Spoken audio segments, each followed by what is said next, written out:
Okay. இந்த question வந்து என்ன குடுக்குறாங்கன்னா, முதல்ல வந்து பார்த்தீங்கன்னா, ஒரு கண்டிஷன் வந்து குடுத்துருக்காங்க. என்ன கண்டிஷன் குடுத்துருக்காங்கன்னு பார்த்தீங்கன்னா, ஒரு லிக்விடும் அதோட வேப்பரும் வந்து பார்த்தீங்கன்னா, ஈக்விலிபிரியத்துல வந்து இருக்குதுன்னு சொல்லி குடுத்துருக்காங்க. அப்போ ஒரு லிக்விட் அப்போ வந்து பார்த்தீங்கன்னா, ஜஸ்ட் வந்து இமேஜின் பண்ணிங்க. அந்த கண்டெய்னர் வந்து பார்த்தீங்கன்னா, ஒரு குளோஸ்டு கண்டெய்னர்ன்னு சொல்லியிருக்காங்க. அப்போ ஒரு குளோஸ்டு கண்டெய்னர் வந்து எடுத்துருக்காங்க. அதுல சம் லிக்விட் மாலிக்யூல் வந்து எடுத்துருக்காங்க. அப்ப நம்ம லிக்விட் மாலிக்யூல் இருக்கும்போது, அதோட கேஸ் மாலிக்யூல் அதோட சர்ஃபேஸ் வந்து நமக்கு வந்து கண்டிப்பா வந்து இருக்கும். அப்ப இது வந்து பார்த்தீங்கன்னா, ஒரு பிசிக்கல் ப்ராசஸ். ஒரு லிக்விட் அதோட கேஸ் மாலிக்யூல். இங்க நமக்கு ஈக்விலிபிரியம்னா நமக்கு என்ன மீனிங்? கேஸ் மாலிக்யூல் வந்து லிக்விடா வந்து மாறும். லிக்விட் மாலிக்யூல் நமக்கு என்னன்னா கேஸ் மாலிக்யூலா வந்து மாறும். அப்ப இந்த மாரி நமக்கு வந்து மாறிக்கிட்டே இருக்குது. அப்ப பார்த்தா அந்த ஈக்விலிபிரியம் இப்ப திடீர்னு என்ன பண்றாங்க?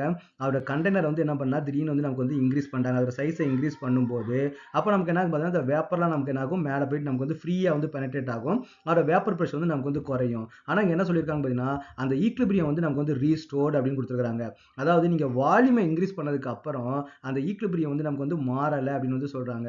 அப்ப அந்த ஈக்விலிபிரியம் வந்து நமக்கு மாறல அப்படின்னா, அப்ப வேப்பர் பிரஷர் நமக்கு வந்து மாறக்கூடாது. அப்ப அங்க வேப்பர் பிரஷர் நமக்கு என்ன இருக்குன்னு பார்த்தீங்கன்னா, நோ சேஞ்சஸ் வந்து நமக்கு வந்து இருக்கும். ஆக்சுவலி நீங்க வால்யூமை இன்கிரீஸ் பண்ணும்போது கண்டிப்பா ஈக்விலிபிரியம் கான்ஸ்டன்ட் கொஞ்சம் நமக்கு வந்து மாறும்.